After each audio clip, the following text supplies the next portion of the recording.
ओम तस्मै ज्येष्ठाय ब्रह्मणे नमः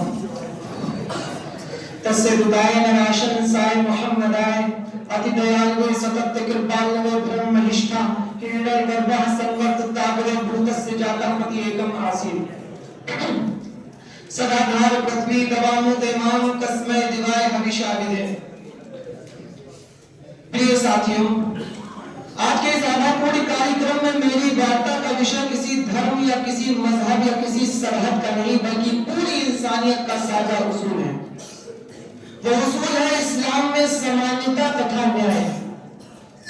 यजुर्वेद के अंदर एक श्लोक है कि धैर्य सर्वत्र सर्वदा सर्वदा धर्मेण ही सुखम सर्वे नास्ति दुःखम कदाचन।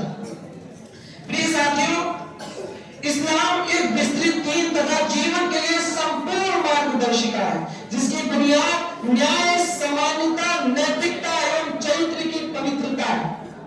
इस्लाम जिस तरह इबादत की शिक्षा देता है उसी तरह जनसाधारण के प्रति न्याय की भी शिक्षा देता है। वो जिस तरह नैतिकता एवं चरित्र की शुद्धता पर जोर देता है उसी तरह हर किसी के साथ सहानुभूति अथवा न्याय की भी शिक्षा देता है।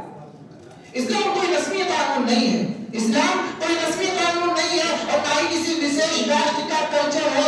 ये एक ऐसा दीन हक है जिसको प्रकृति ने उसी समय से स्वीकार करना स्टार्ट कर दिया था जब से इसकी रचना हुई। कुरान पाक में अल्लाह रब्बुल इज्जत कहता है वइदा हकमतुम बैनन नास अन तहकुमु बिल अदल, कि जब तुम मनुष्यों के बीच में फैसला करो तो न्याय के साथ करो। इसी के साथ दूसरी जगह फरमाया इन्नल्लाह यअमुरु बिल अदल वल इहसान, कि अल्लाह ताला आदेश देता है न्याय का, अल्लाह ताला आदेश देता है परोपकार का।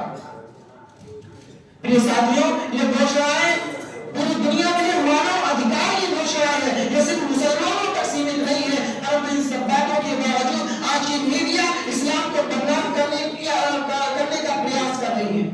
जो न्याय और समानता का उद्देश्य है उसे अपराधी के रूप में दुनिया वालों के सामने प्रस्तुत करने की कोशिश कर रही है।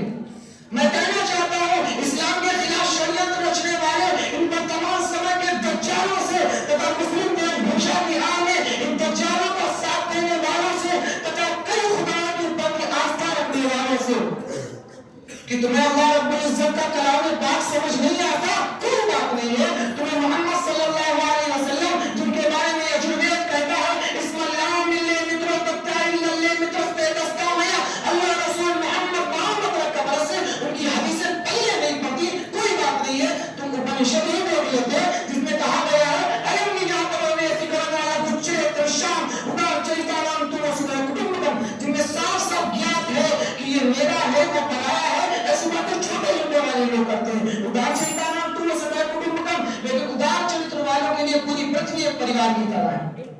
आप जब कोई पूजा स्टार्ट करते हैं तो सबसे पहले क्या करते हैं? सर्वे भवन्तु सुखिना सर्वे सन्तु निरामया सर्वे भद्राणि पश्यन्तु मा कश्चित् दुःखभाग् भवेत्। आपको इसके मतलब समझ नहीं आते? कहा गया अष्टादशनारेषु वासस्य वचन दिव्यम परोपकाराय पुण्याय पापाय कर्मणेन, ये आपको दिखाई नहीं देते? इनमें तो समानता तथा न्याय की सच्ची झलक दिखाई गई।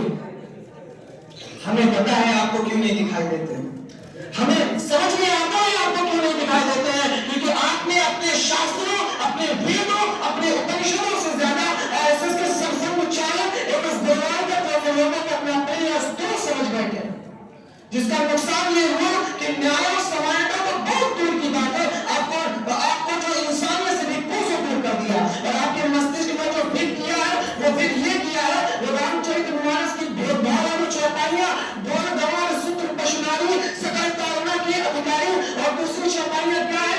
जय परमाधम तेन कुमारा सबच किनात कुल करवाना बना इतनी ग्रह संपत्ति नासी मूढ़ मुड़ा हो सन्यासी।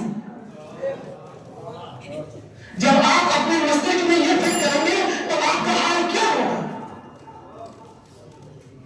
मेरे साथियों, इन्हें अपने नजरियात बदलने होंगे और ये नजरियात तब बदलेंगे जब हम अपने अखलाक और किरदार के जरिए, अपनी नैतिकता एवं चरित्र की शुद्धता के जरिए ये साबित करने की कोशिश करेंगे कि इस्लाम न्याय अथवा समानता